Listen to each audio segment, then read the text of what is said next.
Pascal. You are now rocking with that dude Pascal. We be going wild, Haitian in the building, so original. Got the haters catching feelings. Get your hands up to the ceiling and keep them held high. Cause St. Louis isn't ready. Forget about it, goodbye. Hold on, we just saying hi. Five somebody rise up weekdays. Catch us live, somebody. Let's go. Welcome back. This is Watch Party Part 2. Hope you guys are all doing well out there. They're about to get started here. They got somebody on the stand right now as we speak, but be sure to hit that like button down below. Appreciate you guys. And don't forget to hit that subscribe button. That'd really mean a lot as well. We got to jump into this. It's time to go and get on and cracking. So here we go. Oops. 1 second. Let's go.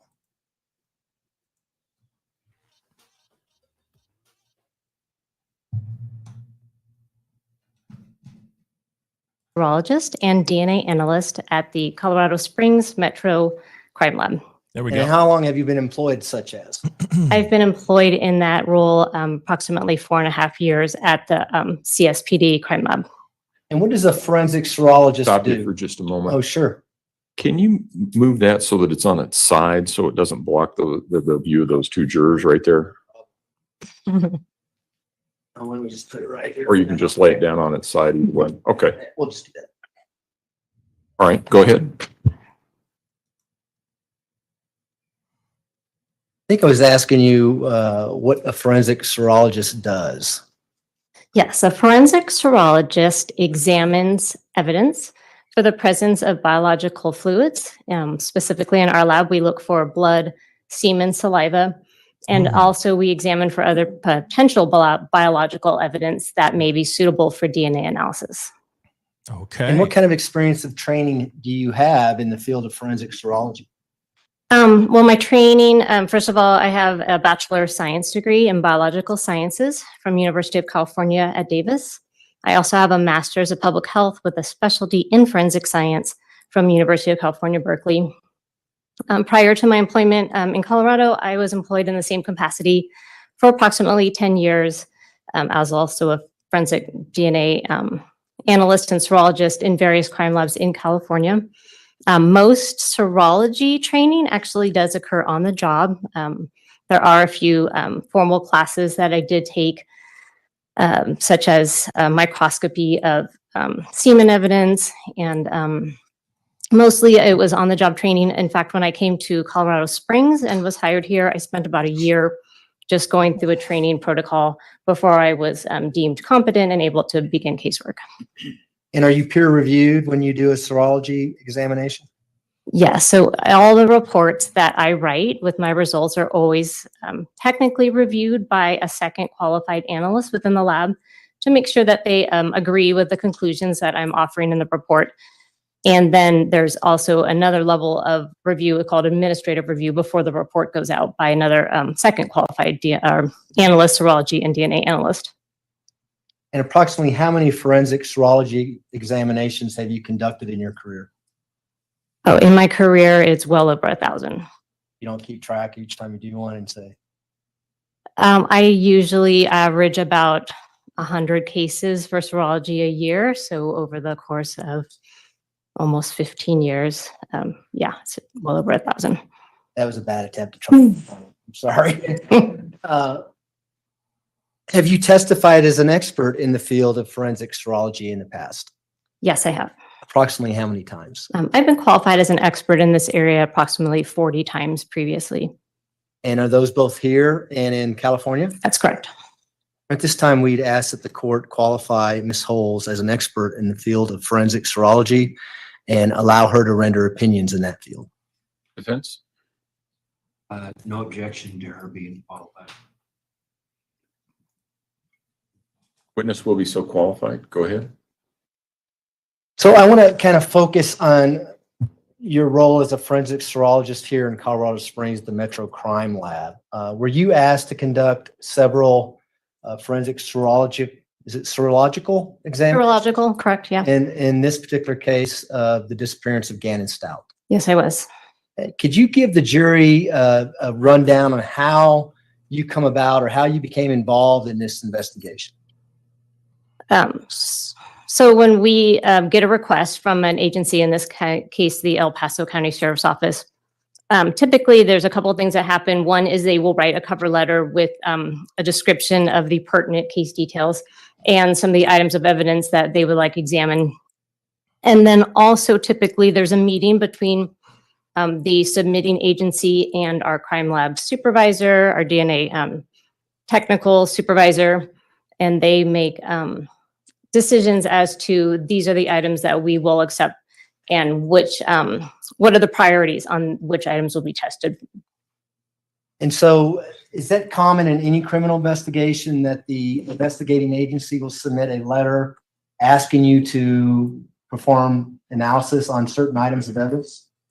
I can't speak to how other laboratories and agencies do it, but that is what we request, just so that we have some background knowledge of, it helps us decide of the case, so that helps us decide which evidence are best going to answer the questions being posed in the case and what is most probative, in other words, offering proof in the case circumstances. And is it often in large investigations that you may actually meet with the detectives or other investigative officers to talk about what should be tested and why and that kind of thing? Yes, definitely they try to do meetings before the first request comes in, but often in a large investigation, there can be several meetings that occur over time as more investigative details come to light or more questions are being answered in the case. And that is what happened in this particular case. Can you describe that for the jury? Why did that happen in this particular case? I was not involved in the actual meetings that were occurring. That was our crime lab manager and the DNA supervisor. But from my understanding, as more information was coming to light in the course of the investigation, more questions were being asked, more evidence was being collected on multiple different occasions, which then was coming into the lab with a request for examination. And when you conduct your examinations, how do you get your results back to the investigating agency? So once we have, and when I have issued a report and it's gone through the 2 layers of review, it is then released to the investigating detective, the lead detective on the case from one of our administrative staff. And did you do several reports with regards to this investigation? Yes, in this particular investigation, I released 7 reports. And do you know why there were 7 different reports on, I'm assuming, 7 different dates? Again, I think additional items were being collected, additional questions were being asked as additional evidence was being collected and during the course of the investigation. So they didn't have all of the evidence or even all of the information from that very first request. So again, as they were having more meetings with our lab management, it was decisions were being made that we need additional items tested. And so what would be your role, just so you can explain to the jury, in the process of doing your analysis with regards to evidence in this particular case? My role was to examine the items of evidence for the presence of, mostly for the presence of blood, and then also for other potential biological material that may be there, and consolidate any swabs or cuttings that I take, as well as documentation of the evidence. Documentation is done through photography and from note-taking of my observations of the evidence. And then any samples that I deem would be suitable to go on for DNA analysis, I'm then consolidating into what we call a DNA packet. DNA packet is just an envelope that has numerous tubes that I've prepared. The tubes have little pieces of cuttings or little swabs from the various items of evidence. Then that will go forward to the next step, which is the DNA analysis. And with regards to this particular investigation, you indicated earlier that you may have been looking for blood or the presumptive presence of blood in these types of items. How would that impact your DNA packet, or whether or not you created a DNA packet with regards to what the results of your blood test was? So when I am looking for blood, that's always starts with a visual exam. If I see staining that is consistent with visually looks like blood, we then do a chemical color test. It's a presumptive test for blood, meaning it's not a confirmatory test for blood, but it does indicate the presence of that I have a stain area that looks like blood, reacts to that chemical presumptive test, I typically will take a small cutting or a swabbing of that stain, trying to preserve additional stain, not take the whole sample when I can. And then that would go into a test tube. That test tube then goes into the DNA packet. I also do what we call trace swabbing, and trace swabbing is areas that may contain DNA cells or cells that have DNA. So many of our tests are so sensitive now in DNA analysis that we don't actually need to have a stain present. We can also get a DNA profile from just a very small number of just cells. Cells can be deposited just through touch or from wearing clothing, that kind of thing. So some of my serology examination is also doing trace swabbing. So areas in which I don't actually see a stain, but may be interested in DNA results from maybe through someone having touched an item per se. Okay. And we'll get to those as we go through the individual items. Did you have several individual physical pieces of evidence that you examined and performed a serological examination on those items? Yes, I did. And would you also receive swabs from various areas of a residence 6627 Mandan Drive here in Colorado Springs? Yes, I did. And would you, when you received all these items, were they all sealed in a protective way so that no one touched them in between the last person who opened the item? Yes. And rather than go through that with each item we go through, every item you looked at was sealed when you got it? Yeah, if anything is not in a sealed condition, I note it, but I do not remember receiving any items in an unsealed manner, no. And when you create a DNA packet, do you also seal that item and preserve it in a way so that the DNA will not be impacted? Yes, I do. My envelope that I create that has all the little tubes from the cuttings and swabs, that gets an evidence tape seal once it's ready to go forward. And it's stored frozen for further analysis. And is that why we don't admit them here in court, because they need to stay in the freezer, that kind of thing, to preserve that DNA?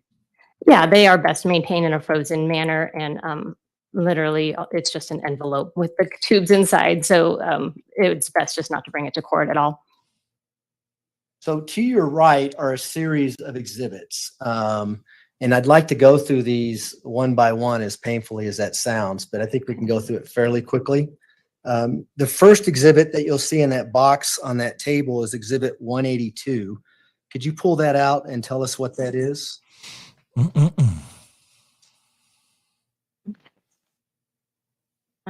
Yes. This is labeled as the toothbrush belonging to Gannon Stauch. And do you need to open that to see that that's the toothbrush in there? I can see it from the bottom. It's been partially opened. Okay. And when you received that, was it sealed, of course? Yes, it was. What did you do with that particular toothbrush? This toothbrush was submitted as a possible secondary reference standard when we need to make DNA comparisons. We need a reference standard or a known sample from an individual. This was submitted as a possible secondary reference. Gannon was not present at the time, so they have a toothbrush, which hopefully would have his DNA on it. So I did some swabbing of the toothbrush. I also took some cuttings of the toothbrush bristles as well. And was that done on February 8th of 2020? The report was issued on February 8th, that work, yes. It says that the request date was February 5th, 2020. So did you do the actual testing sometime in between those two dates? Yes. So Gannon's body had not been discovered yet. Correct. So you created a DNA packet for this item? Not just for this item, but yes, this would be one of the items, those little cuttings of the toothbrush bristles and the swabs, those would go into test tubes and be included in the DNA packet with other samples that I collected. Now, earlier you testified that you're also a forensic DNA analyst. Is there a reason why you didn't do DNA on this particular item versus creating a packet and sending it on? Yeah, at this point in time, I was not a qualified DNA analyst at the lab here in Colorado Springs. So my only role was to do serology examinations. So now you can do both, right? I'm to a certain point in my DNA analysis training that I am qualified to up to a certain step, but there's always more training to be done. Did this item and other items go on to Donna Minogue for further DNA testing? Yes. And I don't know if we want to just stick that back in Oh, the sure. box, just that so it doesn't get cluttered up there. Or- Or that works too. Okay. The next item in there is People's Exhibit 184. You could pull that out and tell us what that is.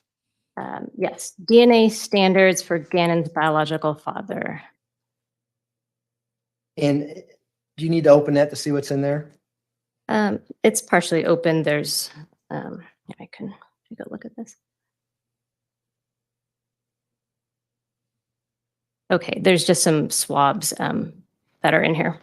Are those buccal swabs from Mr. Eugene Stauch, also Al Stauch? Yes, buccal swabs are swabs that are taken from the inside of the cheeks and the gum area, and those are taken as a reference standard or a known DNA standard that will be later on used for comparison purposes. I guess while we're doing that, let's pull out 185 as well. What is People's Exhibit 185?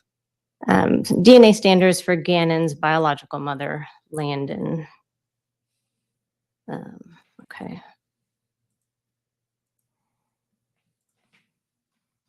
Yes, this also contains 2 sets of swabs. And so those buccal swabs as well from Gannon's mother? Yes, these are buccal swabs also collected as reference standards from Gannon's mother. Now, we're doing this together, but I'm assuming when you conduct the test, you're doing things individually, right? You're not mixing and matching items of evidence? So we have yes, that's correct. We have a very set process on how we examine items of evidence in the lab. We always, before we even start any examination, we do a thorough cleaning of our workspace using bleach. We know that DNA, because it's so sensitive, our testing procedures are so sensitive, they are prone to contamination. So we have to be very careful, make sure we don't leave our own DNA on any evidence. So that involves wearing protective face coverings and hand coverings and gloves, hair coverings as well. And then we also want to make sure that there's no contaminating DNA on our work surfaces. So those are always bleached down in between every single item of evidence. We always lay out a fresh piece of like white butcher paper, so the evidence actually doesn't even touch any of our work surfaces. Any of our implements are cleaned as well. And then we always look at the order in which we look at items of evidence is also important. We try to look at evidence items that may have potentially low amounts of DNA before we would look at evidence items that have high amounts of DNA, something that would be very bloody, would have an expected high amount of DNA. We wouldn't want that to contaminate our work surfaces at all. So the order in which we examine is important. And then lastly, we always look at reference samples last, after looking at all the other evidence items. And with regards to People's Exhibit 184 and 185, what did you do exactly to create a DNA packet for those 2 buccal swabs? So the buccal swabs, individually, of course, one by one, examining those. My role was just to take a portion of one of the buccal swabs. I essentially it's like a long Q-tip, like a Q-tip head with a long stick. That's what the swab is. And I just take a sterile scalpel and I just portion off one part of the swab. That goes into a sterile tube, which is then labeled with the associated barcode number that we've given it. Then that tube that I've created goes into the DNA packet. And I'm referencing your February 8th, 2020 report, if you need to refresh your recollection. But do you recall looking at a piece of tan carpet that was rolled up inside of another piece of carpet that was found in the storage room at 6627 Mandan Drive? Yes. And what were you looking at in regards to that carpet? So I was looking for the possible presence of blood. Did you see with your eye the presence of possible blood? I did. And what did you do upon seeing that? So once I visually see staining that looks like it may be blood, I then do the chemical color presumptive test, which was positive for the presence of blood on the carpet. And then I do, actually on the back of that rolled up piece of carpet, I then swabbed a portion of that potential blood staining so that portion of that swab can go in the test tube and then into the DNA packet for further analysis. Hmm. And do you have People's Exhibit 386 there I do. next in the list? Yes. What is People's Exhibit 386? So Let's intricate. see. It's so intricate what they got to do. This is 3 sets of possible blood swabs. And what are those blood swabs from? Does it indicate on the It envelope? does, yes. These were identified using placards A, B, and C, collected from the stairs and the floor of the garage. And so, what are these? Are these Q-tips, or am I being too general here? It's very much like a Q-tip. Their swabs come in sterile packaging. So typically there's a sterile wrapper, and within there are 2 swabs that when our crime scene investigators are collecting these, they would open up the sterile packaging, take out these 2 swabs, which look like a Q-tip, but they have long wooden sticks. Thank you, Sherry. And then once they're finished swabbing these particular areas, they go back into the individual swab wrappers, and that's how I receive them. This one has 3 sets, meaning there'd be 3 separate collections then contained within this outer envelope. Are the 3 sets labeled in a particular way? I'm gonna need to refer to my notes.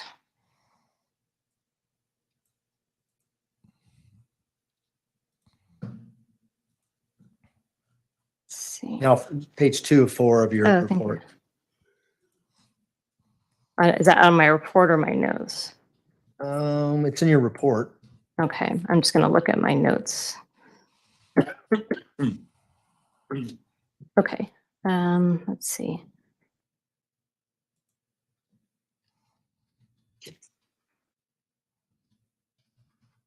Okay, so they actually, inside the outer envelope, inside there was 3 smaller tape-sealed manila envelopes. And each of those were labeled with either an A or a B or a C to indicate the placards that they had used while they were collecting the evidence. And does it say where these placards were located within the residence? Let's see. Was it in the garage? Yeah, so the outermost barcode label, which they put on here, says from the stairs and the floor of the garage. So with regards to these placards, if the jury wanted to, they can look at photographs and go to the garage and look for placards A, B, and C, and that would reference the swabs that we're talking about? Yes, correct. So what did you find with regards to placards A, B, and C, or at least the swabs from those areas in the garage? So each of those swabs did show kind of a reddish discoloration, each set, A, B, and C. And I did my chemical presumptive testing for each set of placards A, B, C, and all were presumptive positive for blood. And did those get forwarded on for DNA analysis? Yes, portions of those swabs were then cut and placed into test tubes, forwarded for DNA analysis. Okay. I believe the next one, the Honor, if I may have permission to look for the exhibit. Might have to narrow it down a little bit more than that. That's okay. Well, People's 451 is what I'm looking for. Okay.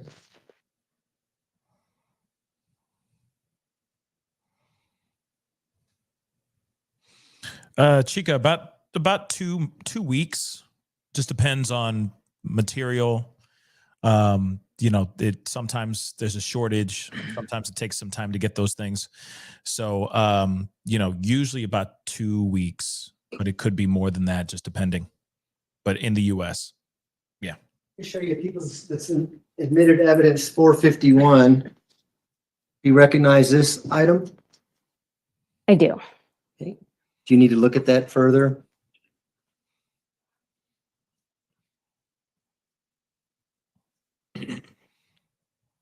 Okay, I do, yes. Okay. Obviously 451 is a piece of carpet, right? Yes, that was a carpet, correct. Carpet 1 is how they designated that one. Oh, Now while I'm up here, I will say this: we got 50% off of what all did you those find in people's exhibit jogging suits and all 451? that. Right now, That piece of carpet, there was staining observed on both sides of the carpet. That was presumptive positive for blood. And did you forward that on for DNA analysis? I did, yes. Or not the whole carpet. I did take samples from the carpet. Now, People's Exhibit 503, in your report, it's labeled as 6839 SW2-01, another piece of carpet. Do you recall seeing that? So let's see. Carpet 1 is that item number that you just described. There was a second carpet 2, that was 6839 SW2-04.01.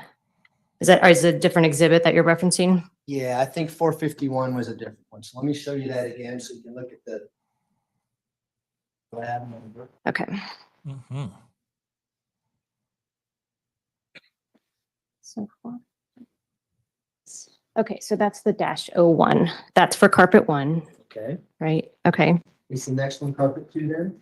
The next one should be carpet 2. So same thing with carpet 2. What did you find on carpet 2, which is People's Exhibit 503? Yes. Carpet 2 also had visible staining and also reacted positive to the presumptive test for blood.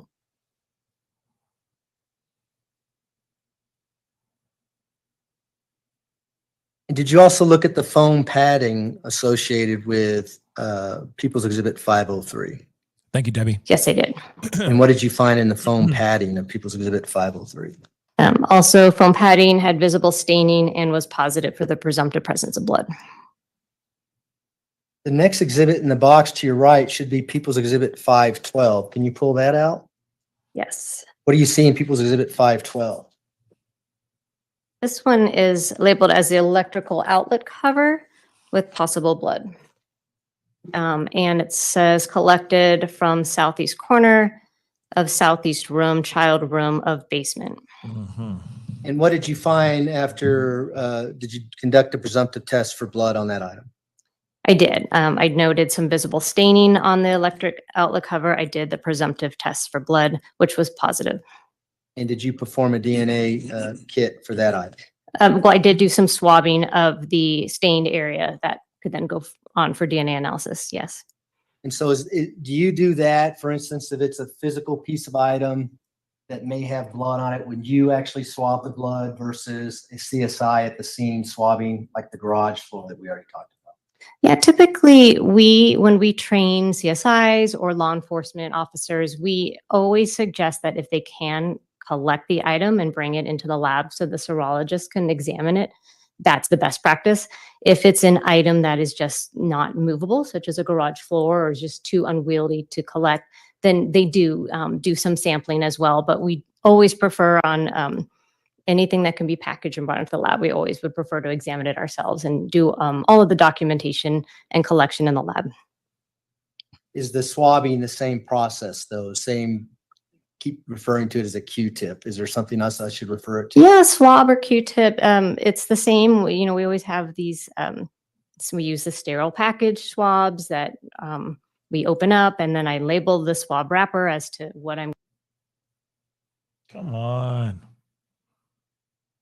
Come on, baby. Going to be, There we go. what the barcode number is associated with it, and I swab it. I let it dry. Once it's dry, I can then take a portion of the swab, put it into a sterile test tube for DNA analysis. We can put that back, and then the next item should be People's Exhibit 516. That? Yes. And what is People's Exhibit 516? This is labeled as possible blood swabs collected from electrical socket in southeast corner of southeast room, child room of basement.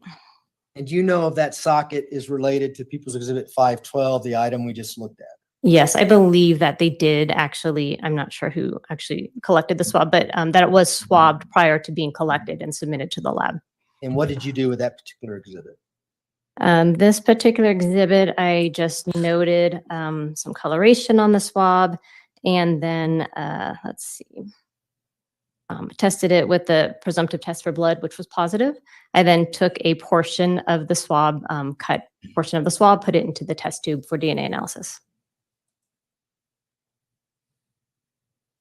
The next time I want to talk to you about is in your report. It's People's Exhibit 504, but in your report you label as carpet 2. Does that refresh your recollection a little bit about the 3 different carpets you looked at? Okay, yes. So there was a carpet 1, there was a carpet 2, and then there was an unlabeled carpet rug. So, Right. okay, Right. yes. So what did you find with regards to People's Exhibit 504, what you have labeled as carpet 2 in your report? Again, visible staining was present on the carpet. The chemical presumptive test for blood was positive. And did you forward that on for DNA analysis? Yes, samples were taken on carpet 2 from the back side of the carpet. Swabs were taken, cuttings were taken, and even some of the stained fibers were taken, all to be forwarded for DNA analysis. Did you do the same for the padding that was related to carpet 2, People's Exhibit 504? Same process, did a visual exam, noted staining, which was presumptive positive for blood, and again, took a small cutting of the stained area that could be forwarded for DNA analysis. And with regards to carpet 1 and carpet 2, do you know where this carpet came from with regards to 6627 Mandan Drive? They were labeled as coming from the southeast room, also known as the child's room in the basement. That been Gannon's room, or did you know? That's my understanding, that they were from Gannon's room. Was it your understanding that there was a large area of blood in the corner of his room underneath his bed? Yes. That's crazy. I now want to turn to your February 28th, 2020 report. And I believe Thank you, the Chica. next item in the box will be People's Exhibit 371. Is that right? Hey, thank you, Chica. Thank you for your That's support. 378. Do you see 371 up there? Oh, I apologize. 371 is defendant's buccal swabs. Do you recall getting defendant's buccal swabs? Let's see. Were they part of a kit? Let me take a No, look. they're currently admitted into evidence, but they're in a freezer somewhere. So I did actually get buccal swabs. They were part of an evidence collection kit taken from Letecia Stauch, which had fingernail scrapings and a buccal swab. So I did portion out some of the buccal swab from Letecia Stauch for DNA analysis. Okay, and that went on to Donna Minogue's analysis. Correct, yes. All right. So now let's go to the shoes that you have there. People's Exhibit 378. Are those the shoes you looked at? Yes, they are. Is that People's Exhibit 378? Correct, yes. Now, earlier you testified about swabbing for DNA for the presence of things that are other than blood. Did you do that with this particular item? Yes, I did. Again, we call that trace DNA swabbing. It's in areas that we don't see staining, but we may be interested in any, say, skin cells that may be left by, in these cases, shoes, maybe someone who wore the shoes. We could potentially still get DNA from swabbing, in this case, the inside soles of the shoes. And so can you demonstrate, I Interesting. know the shoes are in plastic. Can you kind of demonstrate for the jury where you swab these particular shoes in the hopes of finding DNA for the owner of those shoes? Sure. So for the owner, I would expect that their DNA would be on the inside soles. So I actually, for each shoe individually, these are separate swabbings. I took the swabs together and I swabbed the insole, like reaching into the shoe, and then also the back heel area. And that was done separately for the right and left shoes. And did that get forwarded on for DNA analysis? Yes, it did. Did you also swab any potential blood on the outside of those shoes? Yes. On the right shoe, I did swab. It did react. The right shoe did react to the chemical presumptive test for blood on the outsole. So on the bottom of the shoe. So I actually just swabbed the entire outsole, including all of the recessed areas of the shoe as well. Now, when you got these shoes, were you able to visibly see blood on them or what appeared to be blood? So I did note that they had kind of an orangish, reddish coloration. I I didn't. Sometimes things can look like blood and they don't react, and other times, the blood potentially can take different colorations. Both shoes had that coloration, although the left shoe did not react to the presumptive presence of blood. So unclear if the coloration is due to potential blood staining, but the right shoe did react to the presumptive test for blood. And what happens to blood if you put shoes in a washing machine and run the wash? So what happens to blood? So blood obviously is going to, for the most part, be washed off, but within blood, there are cells. And cells can sometimes survive washing. We do know through actual studies that have been published that some DNA can survive washing. Of course, some would be lost to the wash process, but depending on various factors such as what type of substrate or surface the DNA was deposited on, what type of wash cycle, what type of detergents, or even if bleaches were used, those are all going to impact whether or not we would get recoverable amounts of DNA from something that has gone through the wash. When you received these shoes, did you notice anything that was consistent with them being run through a washing machine? I actually did note for these shoes that they had a strong, what I call clean odor. And yet you still saw some discoloration that appeared to be blood to you on these shoes? I did note discoloration on the soles of the shoe, the outsoles, and that's where I focused my attention as far as presumptive testing for blood. And was able to find positive results on the outsole of the right shoe. Did you also receive a swab with regards to this case, which is People's Exhibit 246? Should be in that box there. If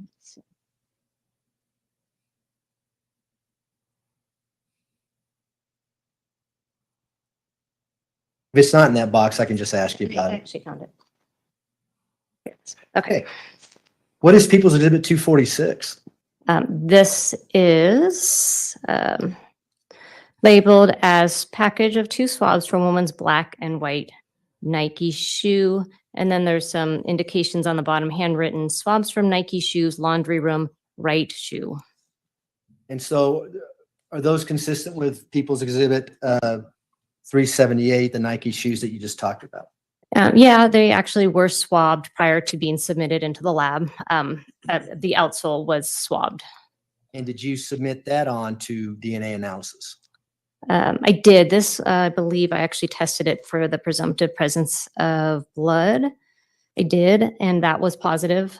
So yes, and then a portion was submitted on for DNA analysis. You need help getting rid of some of those No, exhibits? I got it. Next one to go to People's Exhibit. Well, before we leave 378, did you talk about all the areas you swabbed, both outside and inside of the shoe? Let me just refer to my report. Okay, so the right shoe, I did swab the entire outsole of the right shoe that had reacted positive for the presumptive presence of blood, even in all of those little recessed areas as well.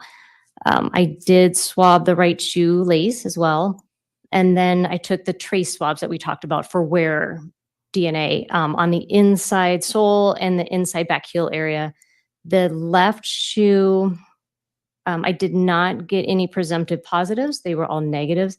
So I only did those trace swabs on the insole of the left shoe. And were those individually packaged for DNA analysis? So when Donna Minogue did her DNA analysis, she knew exactly what she was doing based on your labeling. No problem. Yes, I always label the swab wrappers with what I'm collecting. And then also the test tubes get the same itemization as well. And does that apply to everything where you create a DNA packet? Do you label it so Donna Minogue, who does the DNA analysis, can then say, this is the item that Sherry Holes looked at? Yes, that's their standard practice within the lab. I next want to turn to People's Exhibit 459. Do you have that there? I do. What is People's Exhibit 459? This is labeled as swabs of Blue Star presumptive positive reactions in garage and laundry room of 6627 Mandan Drive. So what is the Blue Star? I know the jury has heard a lot about Blue Star, but what does Blue Star mean to you, and how do you treat that differently for instance, a swab that says blood on the garage floor is A, B, and C said. Sure. So Blue Star is another chemical presumptive test. It works in very much the same way as the chemical test I'm using in the lab. I use a different one, but it has the same process. Blue Star is used by our CSIs out at crime scenes, and it's typically used in areas in which they suspect there might be blood, or they're looking to see if there's blood, but it's really not visible to them. And they can spray this reagent onto an area. It will react. It's very, very sensitive. It will react even if an area has been cleaned, potentially. So it's chemiluminescent. Usually that's something that they do in a darkened room, and it's much like luminol. It glows, and they can take photographs of areas that are reacting. When they find a Blue Star positive area, then they swab it for us, and they submit it into the lab.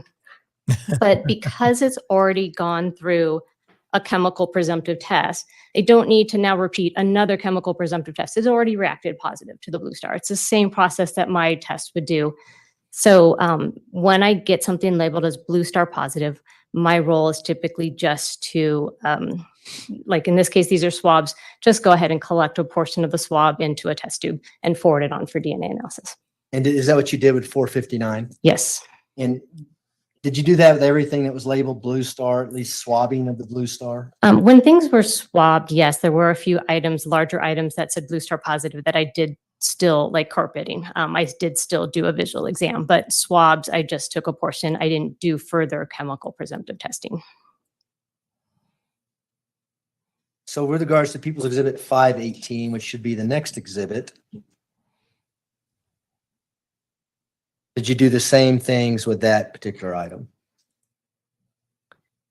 Yes, this is labeled swabs of Blue Star positive reactions from the staircase between the main level and basement of 6627 Mandan Drive. Again, my role was just to take a sample using a scalpel, take off a small portion of the swabs, put them into the test tubes. Is that 518 you're looking at? Yes. Okay. And so let me, if I can approach her. You may. I kind of wish we were able to see like a little bit of something. You know what I mean? Just a little bit of some of the stuff that she's looking at. If they, you know, like this is when I wish I kind of miss the AHJD trial with the cameras and the third screen, so we could see the examples and all that. I kind of miss that, y'all. I'm just gonna be real. Let's now jump to your March 17th, 2020 report. And I'm going to hand you what's been admitted into evidence as People's Exhibit 423. And don't forget to hit that like button. Hold it for you if you like. Okay. Hit that Yes. You recognize that? I do recognize the label on it. I did not package it in this packaging, but yes, I recognize this is a plastic tub and lid with possible blood. Thank you, Josie. I got more for that. Did you examine this item? I did. Do you need to open Tonight. it to look at it? No, I don't. Just Do you you need me wait. to open it? No. All right. I got more for you What tonight. did you do with People's Exhibit 423? Hopefully. This item was examined for the possible presence of blood. So I did do some visual examinations. That's how we always start all of our serology. And I did note that there was some red-brown staining on one short end of this plastic tub, on the tub and on the lid. I then did my chemical presumptive tests for blood, which were positive. I then took a number of different collections, swabs of these different blood stains or potential suspected blood stains, and those were then forwarded for the DNA analysis. Can you just generally describe where you swabbed this item and how you labeled it for DNA analysis? Sure. I collected, one collection was swabs of a suspected blood stain on the outside lip of the lid, short end of the tub with the label, meaning there was actually a sticker label on the tub. So I was differentiating that side from the other side, which did not have a sticker label. Second collection was swabs of suspected blood stain on outside corner of lid, short end of tub with label. The third collection was swabs of suspected blood stain on outside lip edge and side of container, short end of tub with label. And the fourth collection was swabs of suspected blood stain on the inside corner of the lid, short end of the tub with label. And again, Donna Minogue would be able to know exactly what she's testing based on your labels. Correct, yes.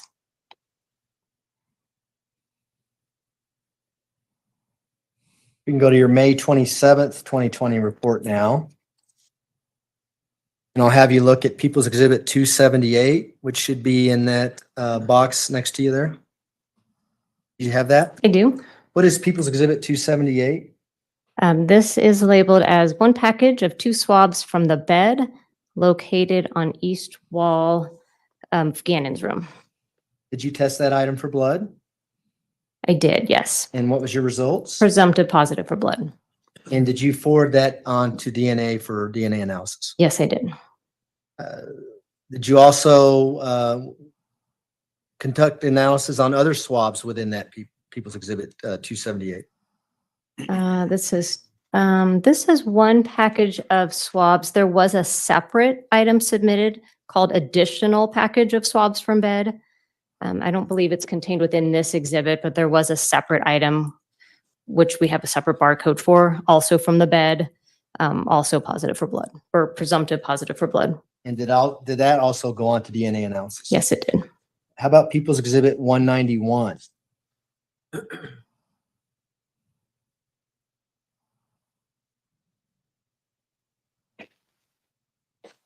What is that, by the way? This is labeled as a Brillo scrub brush. And what did you do with that Brillo scrub brush? I examined it visually for the possible presence of blood. I did note some staining on the brush, and I was then able to do get the positive presumptive test for blood, and then do some collections of the staining that could go for DNA analysis. And assuming you forwarded that on to DNA analysis? I did, yes. Where did you see, where did it test positive for blood on that particular item? Do you have that in your notes? I do. This particular item tested positive on this kind of, oh, you actually can see it. It's kind of a flat type scrub brush with a handle. It tested positive on the flat surface on that back side of the brush. And did you see any indication that this item may have been washed? May have been washed. Let me check my notes.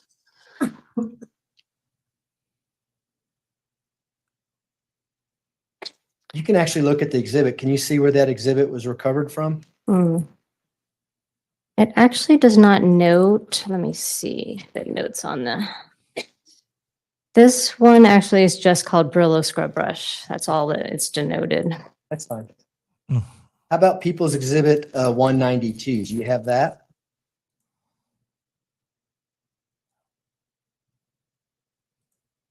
I do, yes. What is People's Exhibit 192? This one is called a blue and white scrub brush. Okay.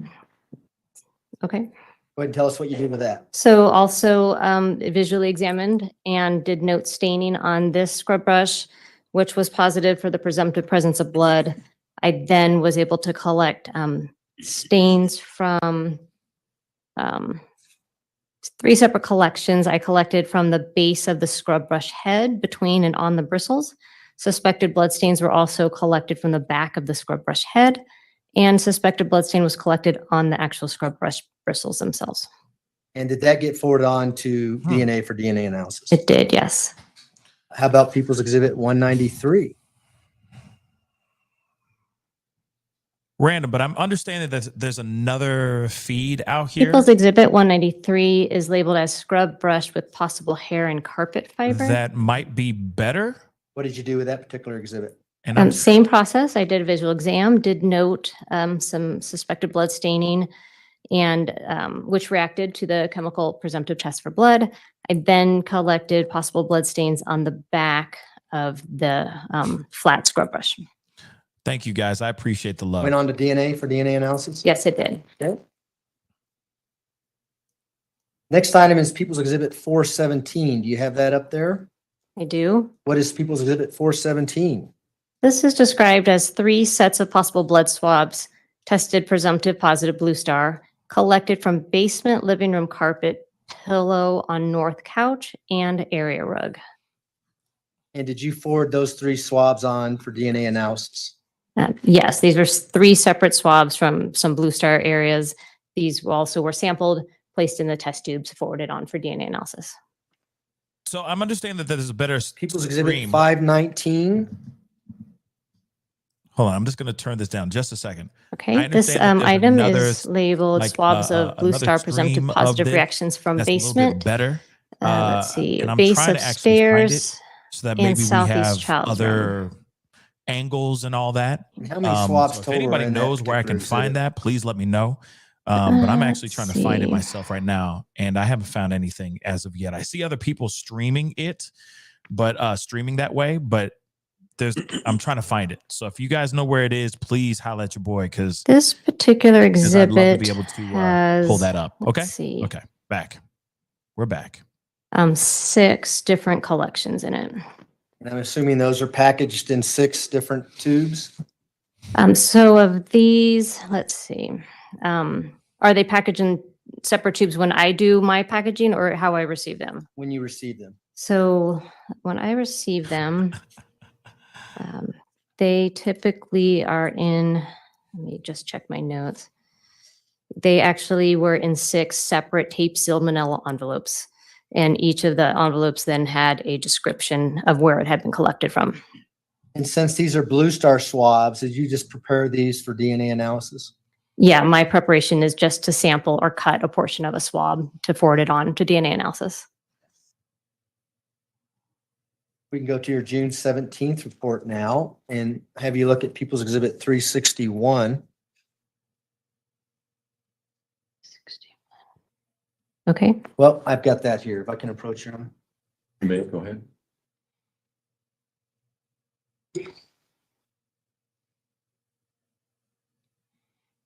Yeah. I'm going to pull out a suitcase that's been entered in evidence and speaking with it. 361. You recognize this item? I do. You need to put some gloves on, which I Oh, probably should put some I gloves have on. gloves. Yeah. Because I'd like to have you demonstrate where you swab this particular item, okay? Sure.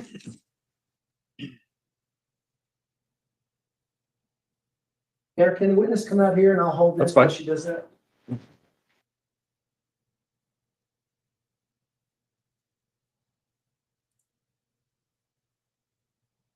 So, did you swab this item for blood? I did on the inside of this. Open this suitcase and show the jury where you swabbed it?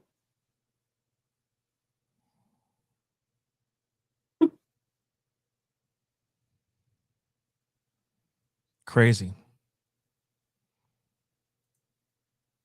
I noted staining in this area, this reddish brown staining, which did react to the presumptive test for blood. And this was the area that was swabbed. You'll see staining there? I can't. Is that your circle that's on this suitcase? Yeah, I circled the stain area. That's just for when I take photographs. I've also noted LMG positive. LMG is just shorthand for leukomalachite green. That's, I'm sorry, leuco, L-E-U-C. That's too fast. It's the chemical presumptive test that I'm using in the lab. This LMG positive means it has reacted, and then I take photographs of this stain from various angles and with a scale. And I always like to have that notation in my photographs. Are there other areas within this suitcase that you noted and swabbed? There are other areas that I noted. I had seen other potential stains. Like, for example, there's one by lining. Actually, there's 2 that I have noted staining, but I've circled and said LMG negative, meaning I did do the chemical presumptive test, but it did not react. So I don't swab stains that don't react to the presumptive test.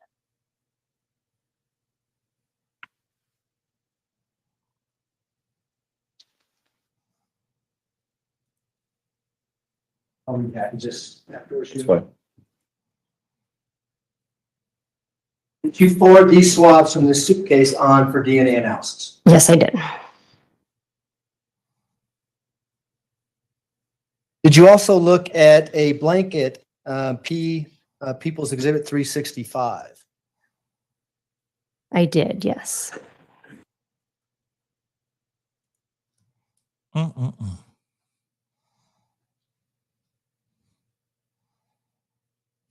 Sorry, People's Exhibit 365.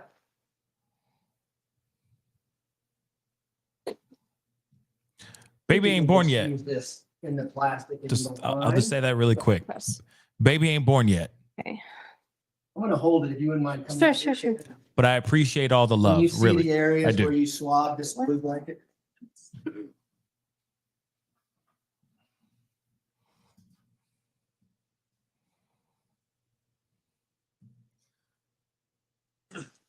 On the other side? Yeah, I'm wondering where the heck did they find it? Tammy?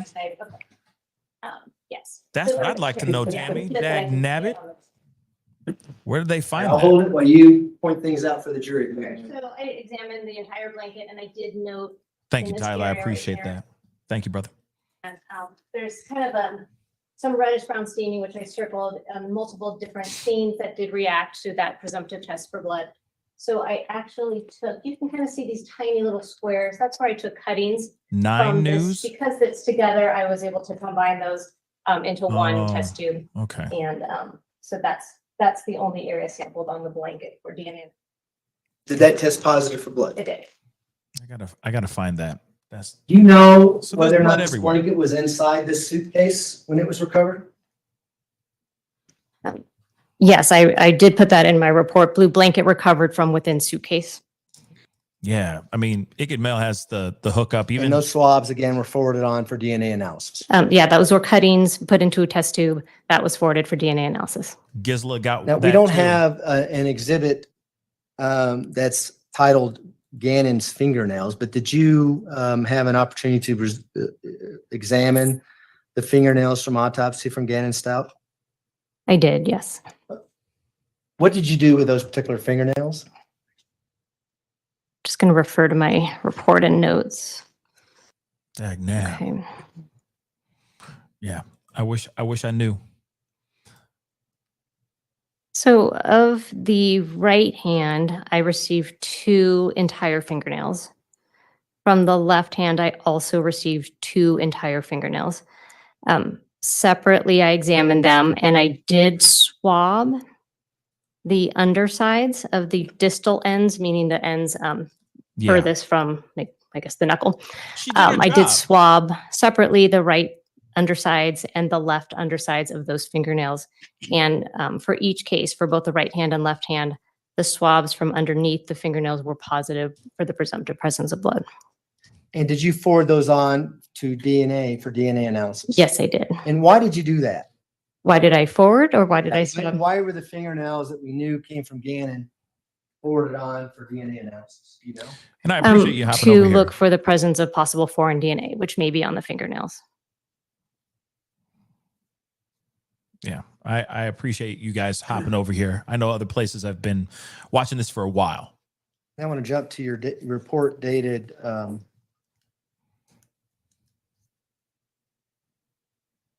March 17th. And do you have People's Exhibit 194 up there?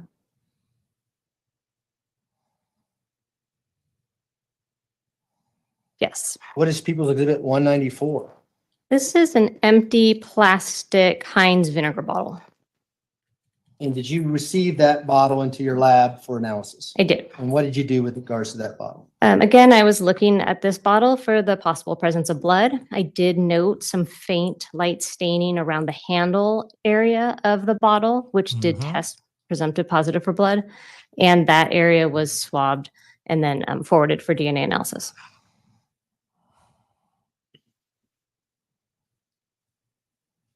Yeah, she did her You have job. People's Exhibit 435 up there? This woman did her job.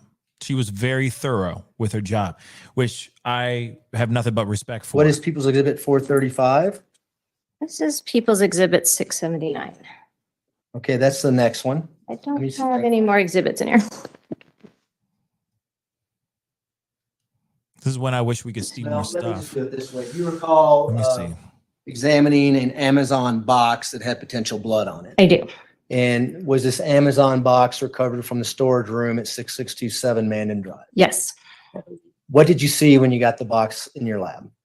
On one side of the box, there was some potential blood staining that visually looked like it could be blood. And I did do the chemical presumptive tests, which were positive for those stains on one side of the box, on the exterior side. And did you forward those swabbings of those stains onto DNA for DNA analysis? Yes, I did swab the stains and those did go on for DNA analysis. And are they labeled in such a way that Donna Minogue would know where they came from once she got them? Yes. With regards to People's Exhibit 679, which I think you said you had up there, Okay. what is that and what did you do with it? This is labeled as a white bed sheet with blue sharp print and hair and fabric received from laundry basket in closet of southeast basement bedroom. This particular sheet, I did look, do my visual exam. I did note one stain that did react to the presumptive test for blood.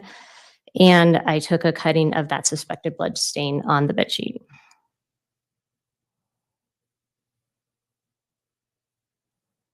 Your Honor, for the record, there is a stipulation to the admission of People's Exhibit 339, which is that chart that I had up by the jury earlier. Defense, do you agree? This is Okay. Exhibit 339 is admitted. request to publish. You may go ahead. Ms. Holmes, I'm going to show you Exhibit 339 first of all here. Did you help me prepare this particular exhibit? I did. And did Ms. Minogue also contribute in preparing this exhibit? Yes, she did. Could you just let the jury know what this exhibit is? Yes, this is just a summary table of the different people's exhibit numbers with a description of the item, and we've gone through all of those today. And then for my purposes, it does have a column that lists what the serology results were as far as whether it was presumptive positive. So for instance, where it says blue star in your column, would that be something you didn't test for blood because the blue star already eliminated there? Correct. And so did you contribute to the item and the serology aspect of this particular exhibit? In preparing, yes, I confirmed with all of my reports that that is accurate. Correct. And we'll be using this exhibit again with Ms. Minogue. Right.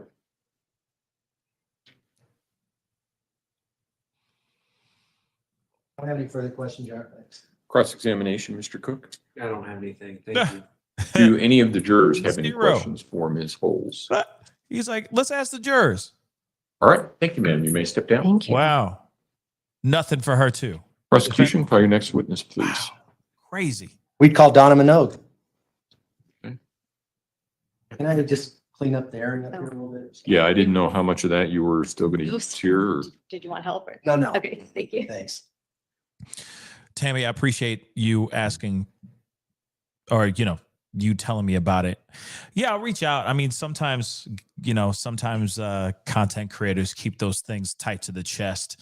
Understandably. Ms. Minogue, if you would step forward and raise your right hand, please, ma'am. Well, we'll see. Is this Kylie Minogue? Can't get you out of my head. You know what I mean? No? You swear affirm the Probably not. testimony about to give in this matter will be the truth, the whole truth, and nothing but the truth. Yes, I did. Go ahead and have a seat in the witness stand. Please watch your step as you step into the stand.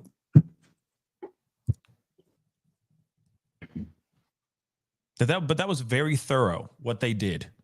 Okay. Good afternoon. Good afternoon. How are you doing? All right. Could you please state your name and spell your last for the record and Okay. introduce yourself to the jury? My name's Donna Minogue, and my last name is spelled Manogue. I'm currently a DNA analyst and serologist with the Colorado Springs Police Department Metro Crime Lab. Yeah, she How long doesn't, you been a DNA analysis? she doesn't have an Um, Australian accent. Analyst. Is that how you say that? Analysis, yes. Mhm. Analyst, actually. Analyst. Got that all wrong. There we That go. was fast. Yeah. Fast.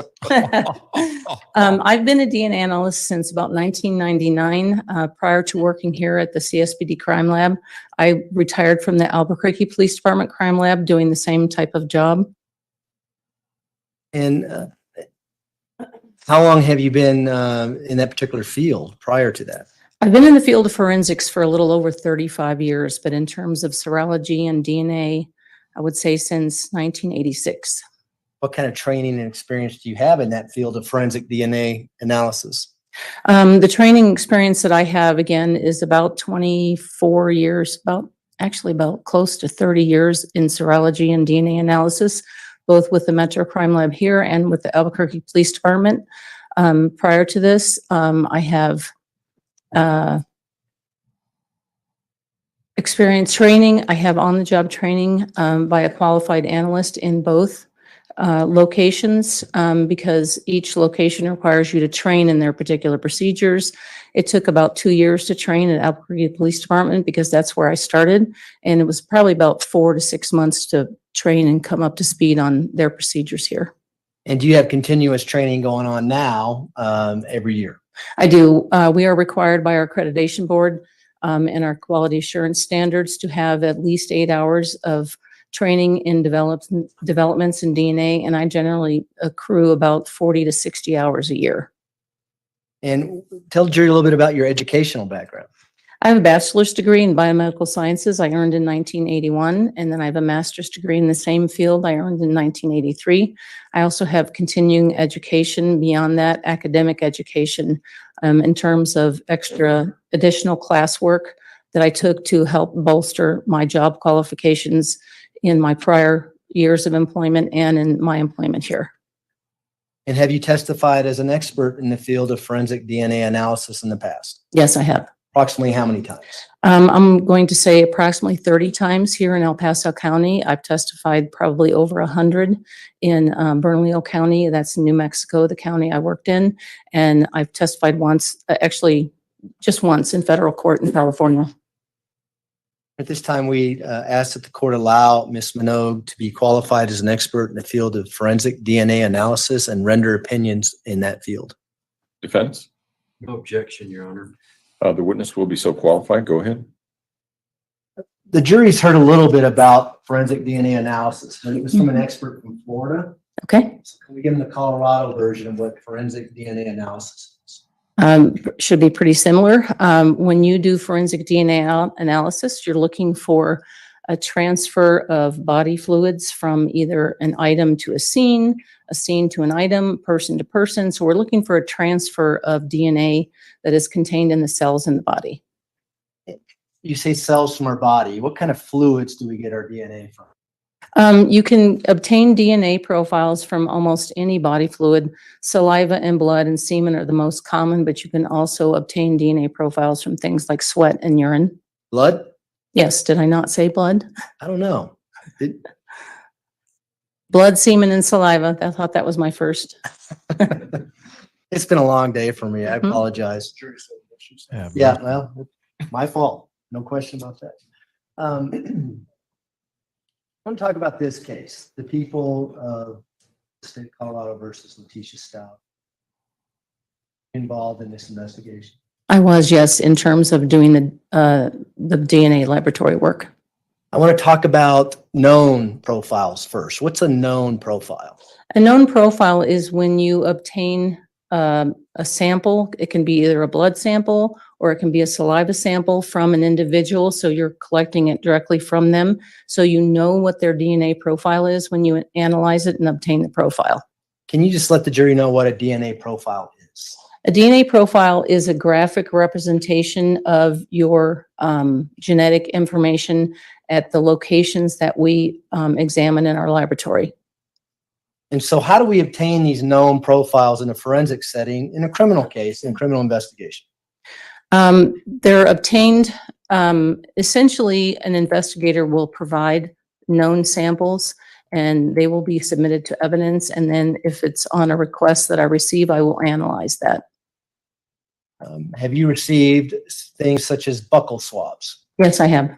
And is that a common way to develop a known profile for an individual who's alive, for instance? That is a very common type of sample, yes. And did you receive buccal swabs in this case? I did, yes. We're going to talk about those later on, but I really want to talk about, at least start out talking about how you were able to develop a profile for Dan Stauch, especially before his body was discovered. Could you tell the jury about that? Yes, because we had no body to source a profile from. I was provided with items that were common, thought to have been used by him. And one of the items that we obtained a profile from was from his toothbrush. And that was a male profile was developed from that. And did you do anything to corroborate whether or not that profile actually belonged to Gannon Stauch? Yes, we did. We did obtained standards from the biological mother and the biological father. And then we did a parentage statistic between the two parents and the profile we found from the toothbrush to determine if it was likely that those were the parents or this was the biological child of those two individuals. And were you able to determine that? Yes. And what was your determination? The determination was that that the profile from the toothbrush could not be excluded as having originated from the biological mother's standard and the biological father's standard that I found. And the probability of finding another individual with that profile, if you will, is the probability of including him as a biological offspring of those two is 99.9999, 10 nines after the point percent. What does that mean? It's a high likelihood that these are the biological parents of the profile from the toothbrush. Once Gannon Stauch's body was discovered, March 17th, 2020, were you able to corroborate that finding through other materials? I was through bone samples. What bone samples did you get and what did you do? I was provided with bone samples that were transferred or transported to the El Paso County Coroner's Office, and they prepared some bone sample and bone marrow sample for me because I don't have the means to break down a bone. So they provided me samples, and I took a portion of those samples, and the profile from the bone sample matched the profile from the toothbrush. And was that bone sample from a femur bone that was created, or at least the DNA sample was created for you to examine from a Dr. Leon Kelly? Correct. He's a pathologist here in Coral Springs? Yes. Did you also get information with regards to what a DNA forensic analyst was doing out in Florida with regards to a rib bone belonging to Gannon Stauch? My understanding is that they were attempting to obtain a profile, and they were putting it into like a database to determine, or as under the category of unidentified human remains. I don't know what the outcome of that entire thing was. Did they reach out to you to confirm whether or not they had a match with regards to this rib bone that they did DNA analysis on in Florida? We did, yes.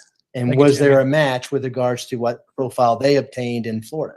Yes, with the toothbrush sample. Okay. There we go. So the last item I want to talk to you about was Gannon Stauch's fingernails. Were you able to do DNA analysis on his fingernails as well? I did perform DNA on the fingernails in an attempt to get a DNA type that would verify that a known DNA sample from him. I was not able to obtain full profiles on those samples. Were you able to obtain enough to know whether or not there was a connection between his fingernails and the toothbrush, for instance? Yes, I was. And tell the jury about that. What did you find? Well, I found a low-level DNA profile, but there was enough information to calculate a statistic on to match them to each other. Based on everything you just talked about, is the profile that you obtained from the toothbrush in the beginning the DNA profile for Gannon Stauch? Yes, And is that the profile you used in your analysis of particular unknown items, particularly from 6627, Mandan Drive, and other areas with regards to the profile from Gannon Stauch? that is the profile that I used until I obtained the bone sample profile, which was more, the toothbrush sample is what we consider a secondary standard, not knowing who the individual is, and the bone sample just verified that. But yes, I did use the toothbrush sample for comparison. Okay. Did you also obtain some buccal swabs from the defendant, Letecia Stauch here, and obtain a DNA profile from those buccal swabs? Yes, I did. And did you also use that in your analysis when you're comparing knowns to unknowns? Correct.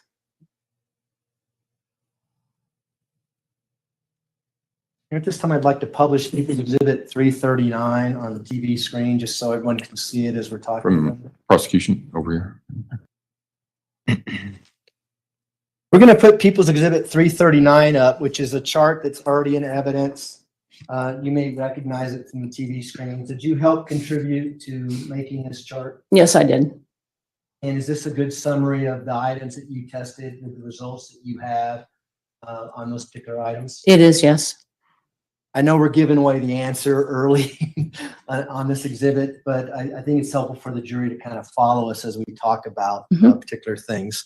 The first item up there is Exhibit 386, which are swabs from the garage, placards A, B, and C. Do you recall that? Yes. When you get those items, what did you do and how did you do your DNA analysis on those particular items? Well, the swabs were already prepared for me during the serology examination. So what I end up with for the DNA examination is essentially an envelope of tubes with a corresponding number to them, and then I match them back up when I write the report.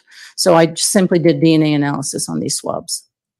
What did you find with regards to the swab from placard A? The swab from placard A, the major profile matched Gannon Stauch with a estimated frequency of 1 in 3.4 octillion. Thank you, Brunette. And when you say major profile, why do you describe it as a major profile? Because in that particular sample, I had a mixture of more than one individual, and I was able to parse out a major contributor to that according to our standardized operating procedures. I was able to pull out a major profile, and that major profile matched Gannon Stauch. And do you have any standards on how you determine whether or not a mixture you can determine a major profile? How many contributors need to be in there for you to do that analysis? In order to pull out a major profile, I have to follow our standard operating procedure, which is written up. It's called a mixture interpretation policy. And essentially, the major contributor has to be 2.5 to 3 times higher than the other contributors in that mixture. So by following my standard operating procedure, I was able to pull out a major profile. How many contributors were in this mixture with regards to lactose? I would have to check my report for that. Sure, that would refresh your recollection. Yes.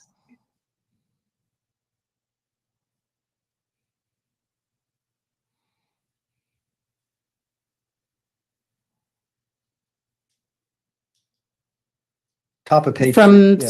swab A, I had a mixture of 2 contributors, one of which was male. That major profile, the major male profile matched Gannon Stauch. There it is. We know this is at least presumptively blood. Is blood a very enriched item that has DNA in it? It's a very rich source of DNA, yes. Is it common, for instance, when you're swabbing a garage floor or for the instance, this podium, you might find several different profiles on it? You could, yes. Is the fact that it may be blood, would that contribute to Gannon being the major profile in this 2-person mixture? I can't say that the DNA, I can only tell you that because it was presumptively positive for blood, we know there's a good indication that there's blood in here, but I can only tell you that the major profile is attributable to Gannon Stauch. Okay. What about placard B? Placard B, that was also a mixture of 2 contributors, one of which was male, and the major male profile matched Gannon Stauch at, again, estimated frequency of 1 in 3.4 octillion. And so when the jury has this chart back in deliberations, People's Exhibit 339, where it says major profile matches Gannon, is that always going to be a mixture? Not necessarily. A major, yes. When you hear the term major, that means that the DNA profile was a mixture, but that a major was able to be parsed out of that. Whereas we get to placard C where it says matches Gannon. Tell us about placard C. Placard C was a single source male profile, and that profile matched Gannon Stauch with an estimated frequency of 1 in 3.4 octillion. And so when there's a single source profile with People's Exhibit 339, indicate that item matches Gannon. Correct. Just so we're clear. So mixtures, you'll see the word major profile. Yes, Source, you'll just see match. correct. Okay.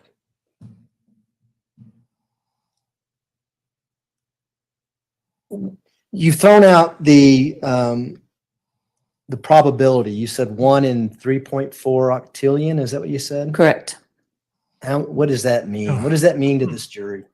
An octillion is a 3, for instance, we just rounded off to 3 Hey, Adina. octillion. That's a 3 followed by 27 zeros. And why do we do that? It's to give you an indication of the uniqueness of the profile, how often each of the alleles occur in the general population. And so is it also to confirm that that is in fact Gannon's blood in placard C on the garage? We don't provide source attribution. We don't say this profile originates from. We provide you with the fact that it's a match and the statistic that gives you an indication of the uniqueness of the profile. Hey, lawyers ask you that, don't Yes. you? I won't ask you again. Okay.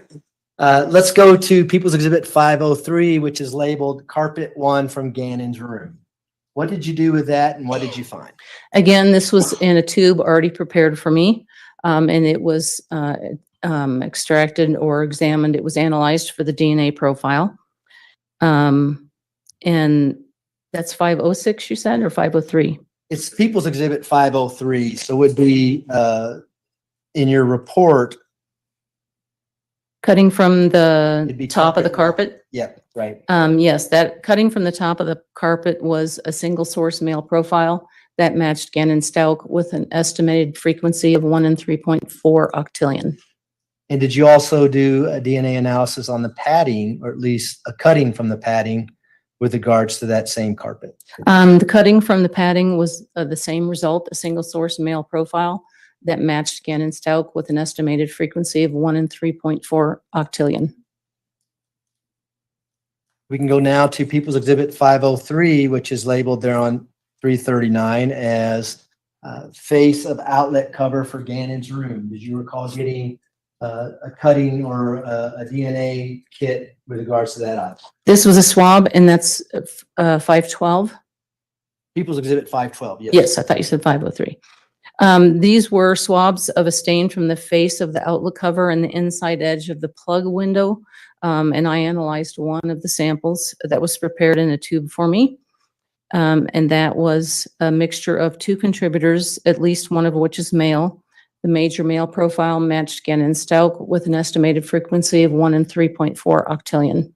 So this is another 2-person mixture. How do you know at least one is male? What do you do to determine? There are 3 areas on the DNA, on our DNA graphic printout, that tells us if there's a male present. One is actually a location on the Y chromosome. The other is the sex chromosomes, the X and Y. If I see a Y, I know there's a male. And there's also another area on the Y chromosome that's present if a male is present. And the next item on 339 is People's Exhibit 516, which is a swab of the electrical socket in Gannon's room. What did you find with regards to that? That was a single source male profile that matched Gannon Stauch with an estimated frequency of 1 in 3.4 octillion.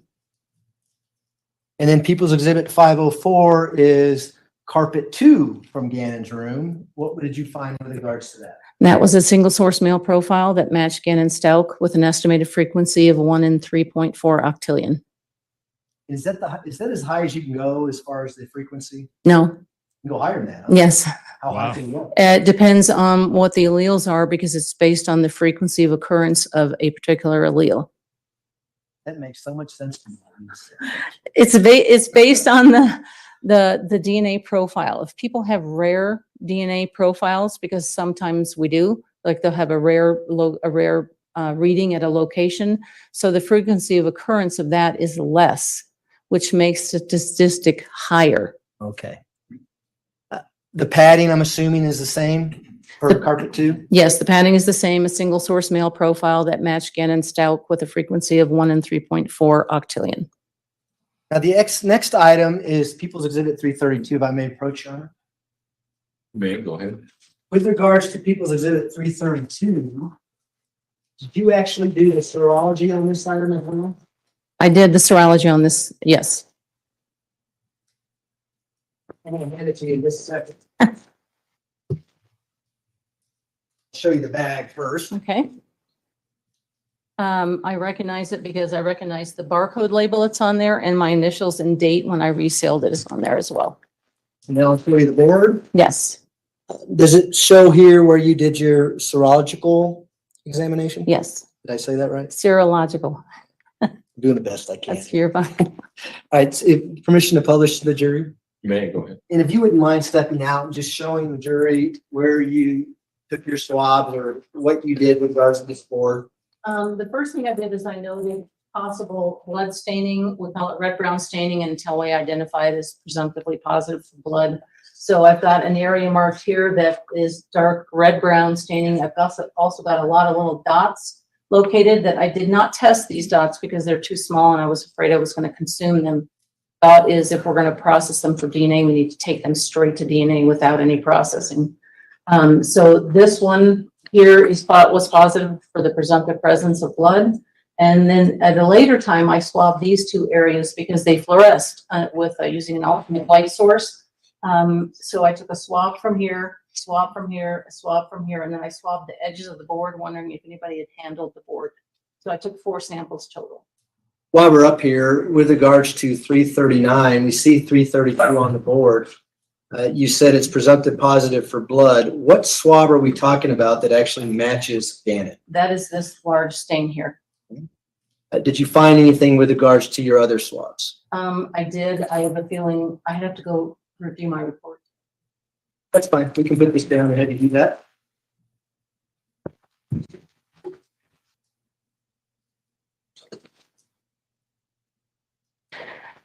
From the swabs from the edges of the board that I was looking for if somebody had handled it, it was a mixture of, it's a partial profile, which means I don't have all the information on the DNA profile. And it's a mixture of at least 2 contributors, at least one of which was male. And the profile was not suitable for comparison because it was too low level. And why is it that you did the serology on this particular board and the DNA analysis? It was the weekend and I was the only one available. Was there some urgency with this particular exhibit? Yes. Okay. And you did it quickly and to get it back to the sheriff's office? Yes. The next item we see on 339 is People's Exhibit 378, Nike shoes from washer. Do you see that? Yes, Now, you didn't actually get the shoes, but did you get swabs that were related to that shoes? I did. I got swabs that Sherry Holes, the serologist, collected. She did the presumptive testing and collected, and I did the DNA analysis. Let's talk about the swabs of the outsole of the right Nike shoe. What did you find there? The swabs from the outsole of the right Nike shoe matched, it was a single source male profile that matched Gannon Stauch with an estimated frequency of 1 in 3.4 octillion. What happens to DNA when you place items in a washing machine and wash them? It's better, but it doesn't help. It depends on the nature of the stain. It depends on a lot of things. It also depends on how heavy the deposit is. Some of the DNA can be washed off. Sometimes all the DNA can be washed off. It just depends on what happens, right? And with these particular shoes, did you see anything that may have diluted the DNA profile, or can you even? I didn't see the shoes, so I don't know. I'll figure out another feed for tomorrow. Did you give a statistical analysis Sure. with regards to the swabs of the outsole of the right Nike shoe? Yes, that was an estimated frequency of 1 in 3.4 octillion. Let's go to swabs of the bottom sole of right Nike shoe. What did you see there? That was a single source male profile that matched Gannon Stauch with an estimated frequency of 1 in 3.4 octillion. The next item says swabs of inside sole of Nike shoe. What did you find with regards to that particular swab? That was a mixture again, and I was able to parse out a major profile, and the major profile matched Letecia Stauch with an estimated, or at least it matched at the interpretable loci with an estimated frequency of 1 in 28 billion. And do you understand why Sherry Holes would swab the inside of the sole of the Nike shoes? Yes, What was that for? for potential wear. And do you know how many contributors there were to this particular mixture? I can check.